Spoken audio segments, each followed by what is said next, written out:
Okay, the fourth point for edging fear out of the equation is mental preparation, and this is a really big one and probably the most important one for me. If you are looking to surf bigger waves, think about the waves that you want to surf and think about them a lot. If you have a moment when you're in the car or if you're going to sleep at night, think about your hero moment. And for me, that hero moment gets me excited. I imagine myself sitting out the back line, I can feel the wind, I can feel the temperature of the water, and I'm waiting for a life-changing wave. I see that wave coming towards me, and when I see it, I can feel my body and the instinct telling me not to go, my stomach churning in a knot.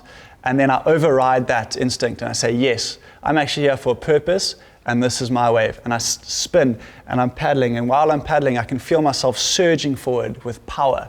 And as the wave picks me up, I can feel the water, I can see the water sucking off the reef, I can feel the wind coming up the face of the wave. And as I'm at the top of this mountain, I lean forward and with confidence I make the takeoff and successfully ride the wave.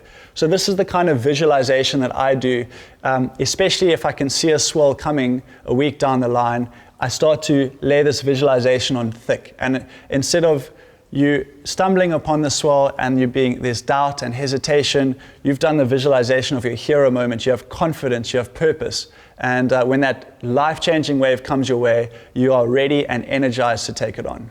Yeah, I really think most people are probably physically fit enough to surf big waves, and they probably have the skill to take it on. But at the end of the day, it's all about pushing yourself over the edge. It's all the stuff that's happening in your mind. And if you can get your mind right for it, then you can take on almost anything. Surfing bigger waves is mostly a mental battle.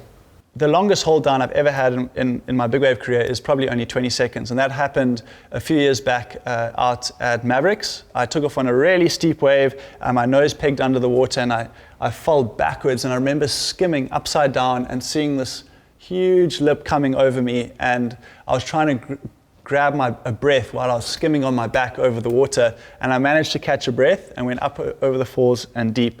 And I had a pretty gnarly hold down, but I was counting, and I got to only 20 seconds. And again, you bring that back to your training. If you've done 15 seconds regularly in the pool, suddenly a 20-second hold down, and that's the worst of it, is actually not that bad. At the end of the day, it's all the things that's happening in your mind.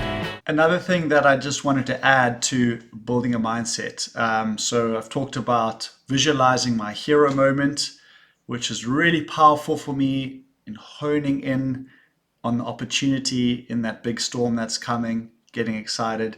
The other thing that I do is positive self-talk. And it's really interesting, the brain. So when we as humans encounter a significant task or a big challenge, our natural reaction for most of us human beings is anxiety, and along the line anxiety turns into fear. But anxiety has a whole lot of negative effects, like it drains us of energy, it helps us to really lean into the negative side of things, it creates a risk-averse mindset, and there's a spiral of things that leads to a worse performance. On the other emotion that's very closely linked to anxiety is excitement.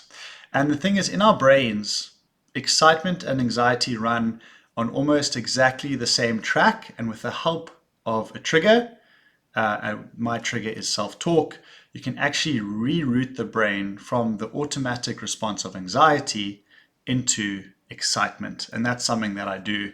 So excitement creates energy, it creates confidence, and it leads to an opportunity mindset. And this all helps us to perform much, much better.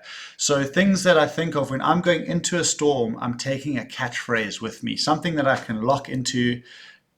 Automatically my mind starts wandering into the anxiety. Oh, what if I wipe out? What if I drown? Maybe I don't have the right equipment. I haven't had enough sleep. And then I reroute that into excitement. I'm ready for this. I can do this. Let's go. I was born for this. Here comes my big wave. So I kind of choose maybe 2 or 3 of these phrases that I hold on to. And even when I'm sitting out there in the water and I see the horizon go dark and a huge set of waves is coming, I feel that fear starting to rise, and then I start repeating my catchphrases to me. So I'm praying. I've got maybe some scripture in my mind, or some catchphrases. Sometimes it's just the word yes. yes, yes, yes. And I say that over and over and over again as the wave is coming towards me. And as I'm saying yes, or that positive thing, I can feel the energy surging and it gets me in the right frame of mind, but also in the right, like physical, I can feel the energy and excitement brewing. It gets me in the right state to paddle into a wave with full confidence and make it. So that's been a very powerful thing. So those two things, visualizing my hero moment, and secondly, creating a trigger or a catchphrase that reroutes me from anxiety and fear into excitement. And I try and build that excitement so that I can welcome the storm, welcome that wave that's coming my way. Hope that helps.